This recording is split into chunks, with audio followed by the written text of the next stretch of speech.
the Down Low NBA podcast, where we give you the lowdown on everything NBA. I'm your host, Will Conkin. You can follow me on Twitter at Will Conkin. And alongside me is the one-two man himself, Don Yang. Don, how's it going, man? I'm good. Good to be back. It's been a while. Oh, yeah. Very long time. Yeah. Hey, you can check us out on Twitter and Instagram, all at the Down Low NBA. And just like Don said, it's been a little while. So since then, it's like Merry Christmas and Happy New Year to all and everyone. And yeah, we're back. So yeah, everything was pretty good over the holidays for you, Don? Oh yeah, same old. Nothing crazy. Yeah, it didn't feel like holiday because I think weather. It wasn't that cold. Mm-hmm. Yeah, and then other than that, yeah, it wasn't much of a different holidays than past. Did you watch the NBA Christmas games? Oh yeah, I did. I watched the early ones. I forgot. This was so long ago. This is like 2 weeks ago now. It just shows how long we have. Yeah. The last time we podcasted. Right. Been a long time since we chatted about this. But yeah, so in this one, though, we're not really doing current events. We are doing another NBA look back. And this time, we're switching it over to my favorite NBA look back time, and that was the 2009 Western Conference semifinals bout that had the Los Angeles Lakers taking on the Houston Rockets. What a gem of a playoff series, and it holds near and dear to my heart. Yeah, that's what I was saying. You know, when you first presented me with this series, I was like, oh, okay, I don't really remember this being like an iconic series, but after looking at it like a little bit of a detail, yeah, it's interesting in different ways. So yeah, I want to ask you, like, why is this series, in your opinion, worth the history look back?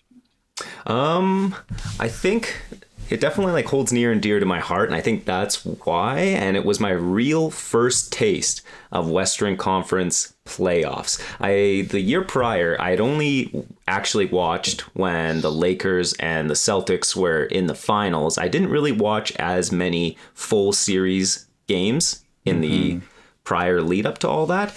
So I think watching this like just got me like hooked.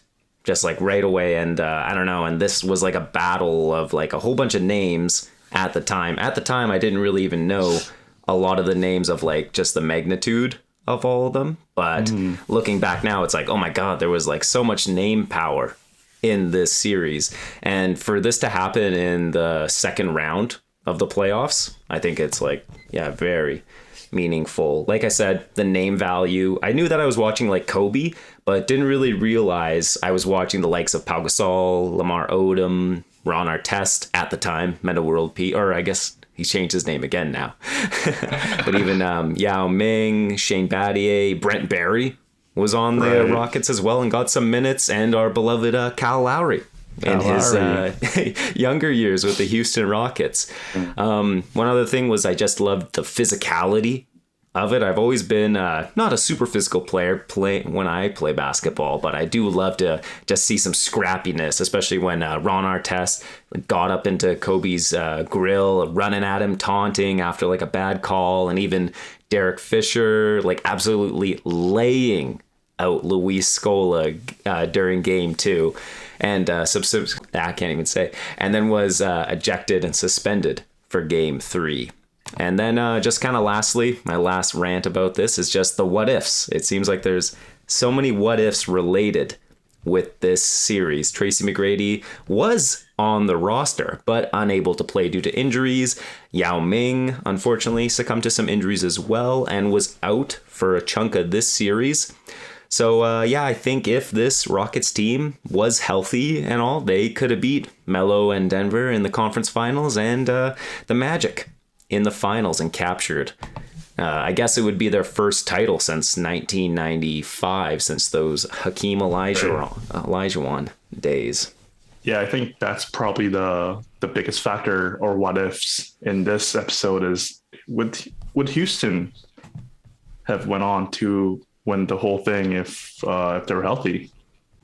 No, and I think so, but really the what ifs are hard, especially when injuries come into play with that. And this team was just battered with them, and they had a bunch of old players. They even had like a Dikembe Mutombo.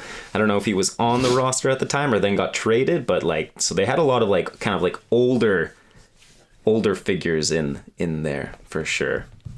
But yeah, so the kind of just overview of the series, the Lakers had come off a finals loss, like I said earlier, to the Boston Celtics, and they ended up taking this series 4-3. It really came down to the wire, kinda. It went 7 games, but even Don and I were talking about this off recording that really though, a lot of these games weren't even that close. All the in games. a sense. All the games. Other than the game one, it was all double-digit differential. So yeah, it was a weird series.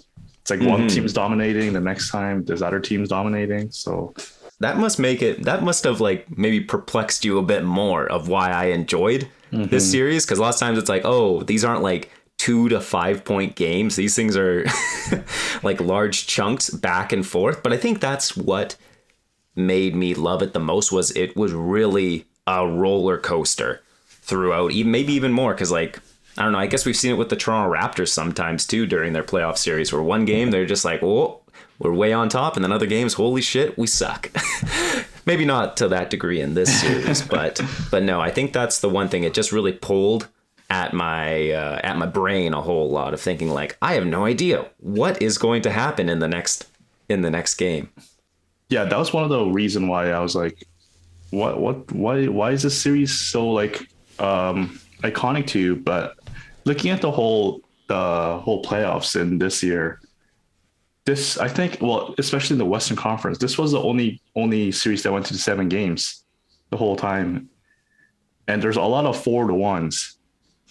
So I think it was more of a like, this series was like the Western Conference's closest series, and also probably the Lakers' toughest competition in their journey. Like out of the whole playoffs, you think? Oh yeah, I think more than Denver probably. I think, yeah, because Denver, they beat them in 6, but still, I think this was probably the hardest competition out of Denver, Orlando, and who did they face in the first round? Utah. Yeah, for sure.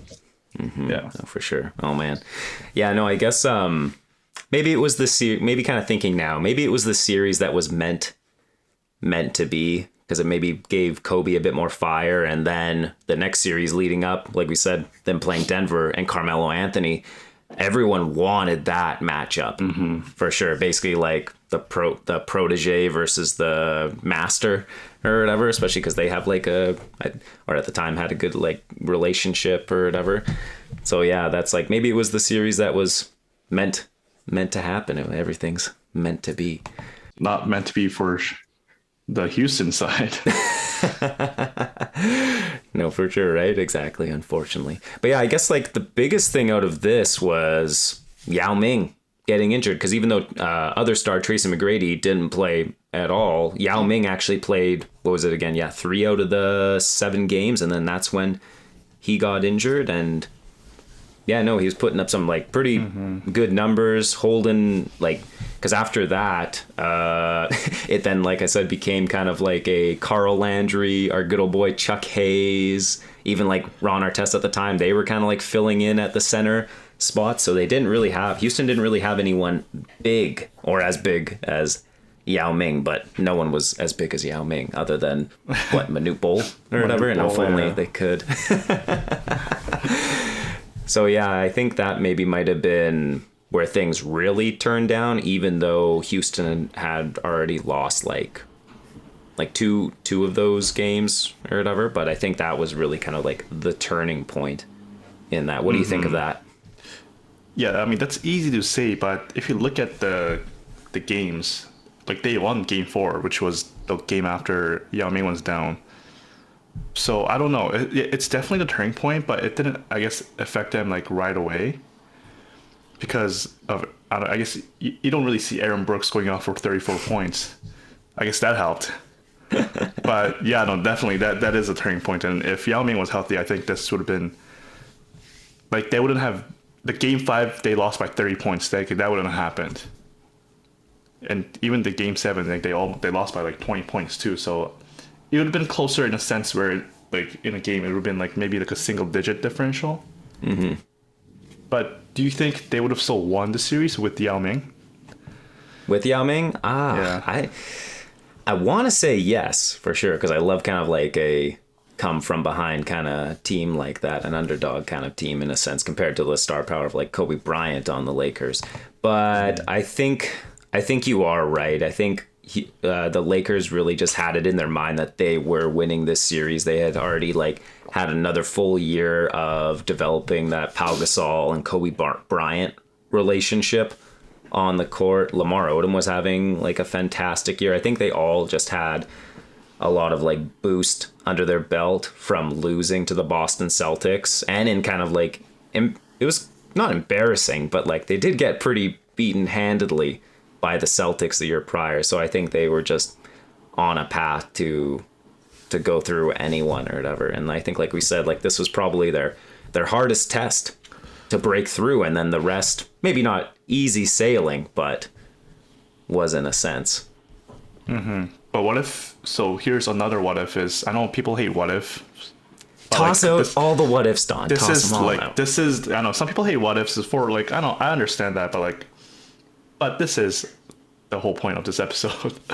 Well, Exactly. the series of lookbacks is what ifs, and what if Yao Ming and T Mac were healthy? Oh my god! I just like salivate thinking of Right. of that on there, because like I don't know, that'd be pretty dangerous if you had. I guess the lineup would then be like, would you still put like Aaron Brooks at point guard, like Tracy McGrady at the 2, Shane Battier at the 3, Ron Artest at the 4, and then Yao Ming at the 5? Or like Luis Scola at 4. Oh yeah, that's true Yeah. too. Would you take A lot out then of- Shane Battier? I guess Probably. Yeah. probably yeah. A lot of Raptors legend in that team. Lots of Raptors legends, like Yeah. we said, Chuck Hayes on there Okay, too. Scola, Joey Dorsey. Oh, Joey Dorsey. Yeah. But yeah, if T Mac and Yao Ming were healthy, would Lowry be a 2-time champ at this point? Yeah, maybe I keep saying like maybe things turned out how they were supposed to, and maybe for us Raptors fans they actually were supposed to turn out that way. Yeah. But man, I think just from like on a roster on like paper, that team looks like it could win like maybe even a couple championships. Yeah. Maybe they could kind of recreate that 2000 or the 1994 win and the 95 win that the Rockets did get during the Hakeem Duo. Olajuwon days. Right. Exactly. Yeah, so I think they could, but who really knows? Because then that was like the really like, I guess T-Mac had already started getting a bunch of injuries, but that's when it really things started to kind of like just plummet even more, right? Right. Yeah, I will get to this, but this was not a really this was like the last year of the Rockets dynasty with Yao Ming and Tracy McGrady. But I want to ask you another thing: is Andrew Bynum didn't really play that much, and not just this series, but this whole playoffs. In the regular season, he did average like 26 minutes, but in the playoffs, he only averaged like I don't know in teens. So I guess that we're going small. Like I guess it's not really small if you have Pau Gasol at center, but Bit more I mean, maneuverability with right, a that, bit though, more or mobility. mobility, and that's like today's game, right?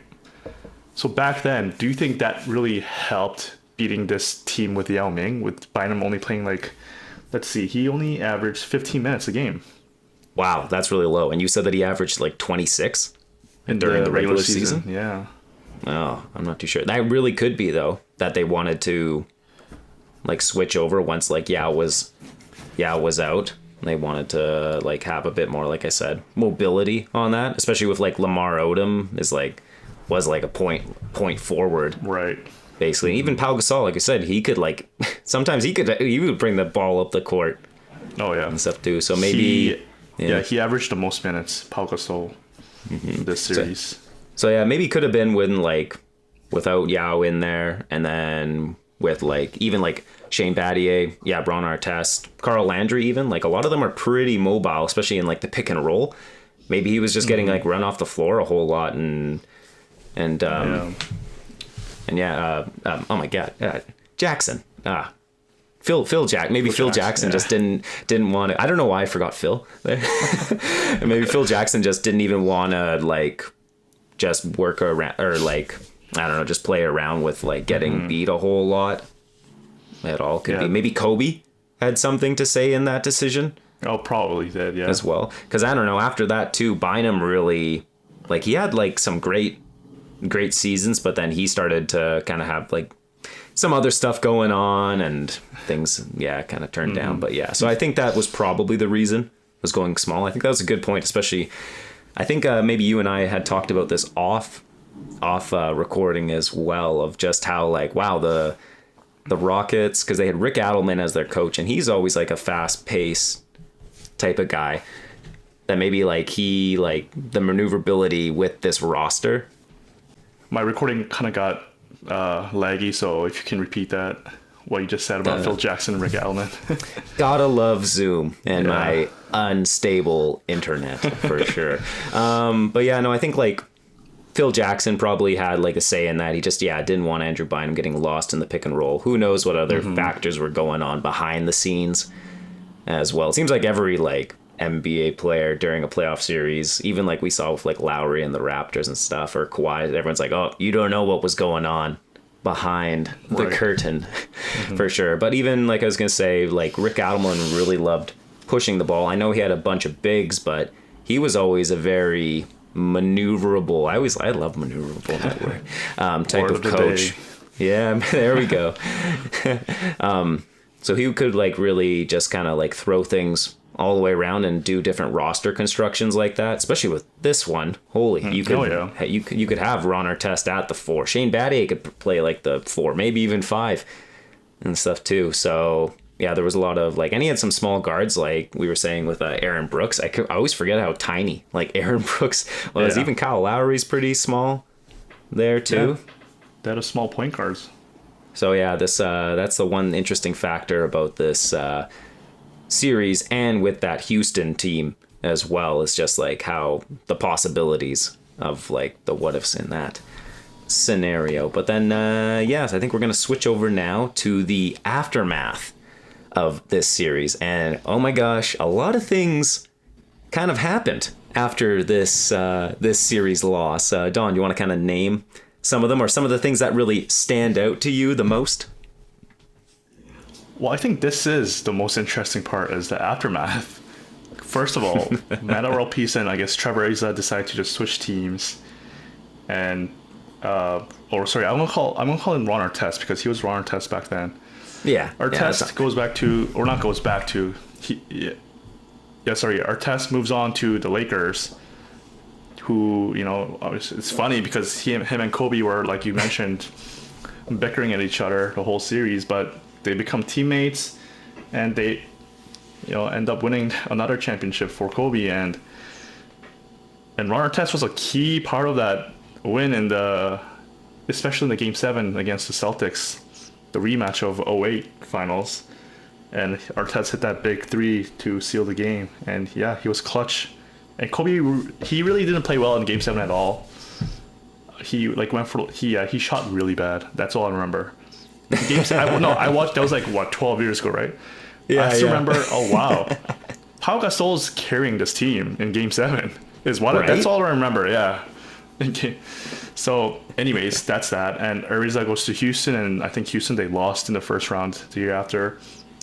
And this is really sad for Houston. They lost in the first round because they didn't have T-Mac. Yeah, Houston cut ties with Tracy McGrady. He was traded midway in the season to the Knicks. And Yao Ming didn't play at all because of the injury. And he did come back the year after in 2011 for a bit, but he really didn't play that much. So this series was like the last time that Yao Ming actually played a meaningful basketball games or meaningful NBA games. So that's really sad. And I think he obviously he retired. Yeah, and even then, so even with the Lakers, they go on to win the finals in 2010, beating the Magic and Dwight Howard in 5 games. And it's funny because Howard, a couple of years later, joins Kobe and formed that super team that really failed miserably with Steve Nash. And he joins the Rockets. So he joins the both teams in this, we mentioned this series. He joins the Rockets the year after the Lakers with Harden, who was drafted in 2009, this year of the series. And kind of created another, I guess, Yao and T-Mac duo with Harden and Howard. I don't know which one's more successful. Like, definitely Yao Ming and Tracy McGrady were like it's like more star power. They have more skills. They had more potentials, but obviously because of injury, like I don't know which one's more successful. Yeah, like that or that James Harden and Dwight Howard and that series. Oh, like I'm not too sure. I'm not too sure about that one. I think like in my heart I want to say like T-Mac and Yao, but I guess like Harden did make it farther and like did have a tough time playing against the Golden State Warriors. That's what you're saying, right? Or no? Was that that wasn't with that was with Chris Paul, right? Not with Dwight Howard. Chris Paul. Oh, okay. Damn, I'm thinking of like so that's almost like an Aaron Brooks and T-Mac type of combo there. I don't know. I think that's hard. They almost seem like they're on the same level because like both of them didn't really like they had success in some shining moments, but really though they didn't push it past much at all. The only reason I give it to the T-Mac and Yao Ming is just because of this series, even though T-Mac didn't even play, was just because they pushed an eventual like title winner to the brink, kinda. I'd want to say the brink. No, for sure. But sorry, hopping back to your point, I didn't even think about this too, of the Ron Artest heading over to the Lakers. It's almost similar, reminiscent to Michael Jordan getting Dennis Rodman over on his team. It's almost kind of like, I know how to not control, but you know what I mean? Of like, right. I know how to harness like the best out of this like wild card to be able to win championships, even though Dennis Rodman. Oh, what were you thinking, Don? Sorry, I was just sorry. Hold that thought, because 2015 they went to the conference finals with Dwight Howard and James Harden. Oh, so maybe that's the deciding factor of how that iteration is. Oh man, I think we need to put up a Twitter poll and see. Yeah. Put up a poll and see what other people think. That'd be interesting because I wonder if a lot of nostalgic listeners and basketball fans would say the older, right? Yeah, or if they would be like, because was that Howard and James Harden team like likable? As much I feel like the Yao and Tracy were more likable in a sense Yeah, probably. Probably, yeah. Yeah, I mean, less drama. It's more of an injuries, I guess. And oh my God, Joey Dorsey's in this team too. 2015. What? He was on that? Oh my God. Yeah. Jesus. The connections in this are wild. Me and Don were saying that earlier. The web. Oh man, that's crazy. Anyways, what were you saying with Ron Artest? Oh, with like Ron Artest being like Dennis Rodman? Mm-hmm. Oh yeah. Sorry, that was a good point. I didn't want to cut you off, but I had to fact check. So yeah. Oh, yeah. Yeah, so I just kind of like that whole, that's an interesting thought, is that like Ron Artest and Dennis Rodman, like both kind of wild cards. I guess Dennis Rodman had already won some championships, but this kind of being like the Kobe, it kind of almost links up Kobe and Michael Jordan a bit more of how they, even though a lot of players or a lot of like people like think, oh, like Kobe, Michael were not the greatest like teammates at all, but like that's a nod to being like a good teammate, that they're able to harness the best out of a wild card like a Dennis Rodman, a Ron Artest to be able to win. Like they just know how to. Maybe they do know how to get the best out of others. Yeah, but that's a good point because I guess Rodman, like they three-peated, so it's not like it's apples to oranges in some way. But yeah, but you're right because I don't think in 2010 without Ron Artest they would have won. And maybe Trevor Ariza, maybe Trevor Ariza would have stayed if they didn't sign Ron Artest, but. Yeah, who knows? Who knows if Ariza hit that clutch 3 in Game 7? Right? Oh man, yeah. There's a lot of webs and connections going on into this one for sure. I think that's all I really have to say about this, other than the Houston Rockets should have won the 2009 NBA champion. All right. Do you have any other interesting facts or things you want to nod onto this? Nah, I don't know. I think it's just kind of. I just think this is a sad season for the Houston Rockets fans or even like the Rockets organization. The fact that they cut ties with both Yao Ming and, well, technically not Yao Ming, but still, he didn't really play it much after this, and Tracy McGrady was gone. And I think Rockets did have like a couple seasons between like when Harden came. Where there were like for sure. No, I kind of see they were even, okay. See, like they weren't even that bad. Like without T-Mac and Yao Ming. Yeah. So I guess they were like good regular season team that because they made to playoffs. Okay, they still didn't make it because of the Western Conference is so dynamic and they're very competitive. They still finished above 500 almost every year. Well, every year actually, but they didn't make it to the playoffs a couple times. So yeah, but anyways, they were still a solid teams until they brought James Harden. I mean, credits to Daryl Morey. He built a solid team, even with James Harden. Like as much as I want to say that T-Mac and Yao Ming were a better deal than Harden and Howard, I mean, they went to the conference finals, so... Yeah. You got to tip your hat to them for sure. No, definitely. Yeah, it's an interesting thought that you have there, actually, that, like, with Daryl Morey being in there, he was able to, like, just, even though, like you said, maybe they didn't have as much star power after McGrady and Yao Ming weren't there, but, like, they were able to still hold their own and, like, compete.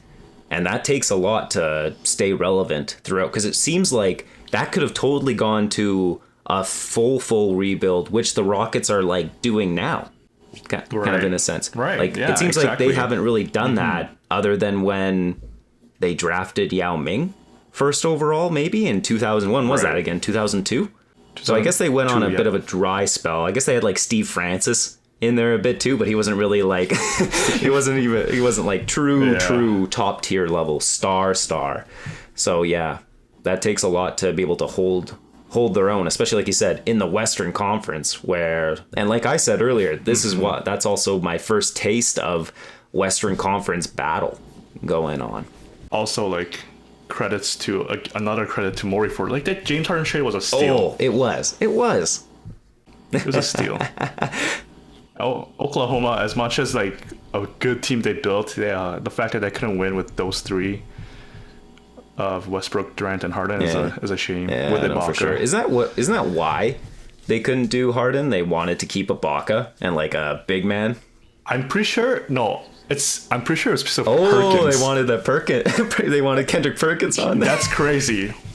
I'm pretty sure. I believe so. I guess it was in the era-ish of those like early 10s, late 2000s or whatever. That we need a big man. We need a 280-pound. 6 foot 10, 6'11" big guy in there that does not shoot and just clogs the paint. That's what centers are for. Exactly, right? Then. Yeah, the whole mold of everything has changed nowadays. Definitely. Oh my god, that was good. That was really good. Oh, Don, this was a lot of fun chatting about this one. I will never forget this series for sure. now I won't too. Now all this researching and stuff, I'm like, wow, this is Yeah, this is interesting yet boring in some ways because like the games weren't close, but again interesting because it went to 7 games, a lot of star power names, and the aftermath is crazy. So I mean, I'm sure like a lot of series have aftermath like this because of like like rebuild and whatnot. But yeah, this was a crazy aftermath. And Definitely, series. right? Okay, actually, one last question for you, Don. Is this series documentary worth?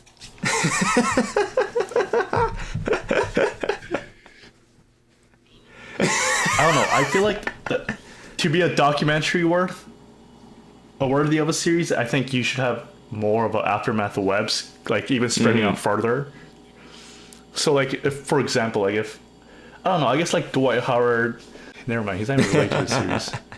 Well, I guess I don't know. in a secondary connection, he is just through the Lakers playing in the finals, I guess, but not really. Yeah, and then he won with the Lakers later. Yeah, yeah. So, I mean, I guess just too far off. Like that was like 2020. This was 2009. Well, yeah, holy Jesus.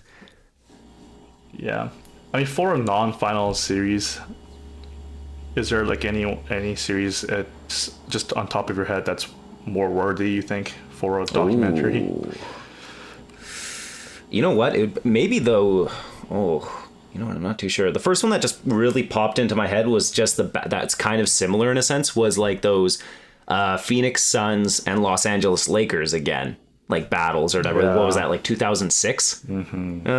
Like second round or third round, or second round, I think, or maybe even the first round. It might have been 2 or whatever. Yeah, it might have been first round, like where Kobe hit that game winning after a tip off. Oh, not tip off. Sorry. Yeah. Jump Off the ball. jump. Oh, Yeah. wow, what an iconic thing. Yeah, I think. Yeah, I'm pretty sure they lost that series too. So yeah, maybe that's so. We'll see. We'll have to see the aftermath of that. So Oh, I guess I kind of forgot this one. It's just the Sixers and Raptors second round. See, I think that might have been more documentary worthy. Just The because of shot. that last shot. It's funny though, because like, it was a great iconic moment, especially like the Embiid like windmill and then like airplane running around into like the back and forth. Kawhi like carrying. What was that game? Was it game 3? For them to get the win, so then they weren't down to, or what game was that again? Or was it game? I think it was game 5 or something, or game 6 maybe. Because like I remember like Kawhi hitting that clutch shot, like not the game 7 one. Yeah, I remember that. Right, he was. Yeah, he. Because that would have had the Raptors down like 3-1 or something, or something. I think something like that. Yeah, so that's another great. Like up there, maybe that one's like you said, more worthy of a documentary than this one. This one's worthy of a 10-minute to 15-minute look back, as opposed to the 45-minute to an hour one. Just like this one. 30-minute podcast. Exactly, right? Exactly. Oh man, but yeah. So I think that's all I have. Is that all you have on this? Yeah, I think this was a good series to talk about. Yeah, lots of good stuff for sure. So yeah, don't forget to follow us on Twitter at the Downlow NBA, as well as our personal accounts at Will Conkin and at 12 Don Yang.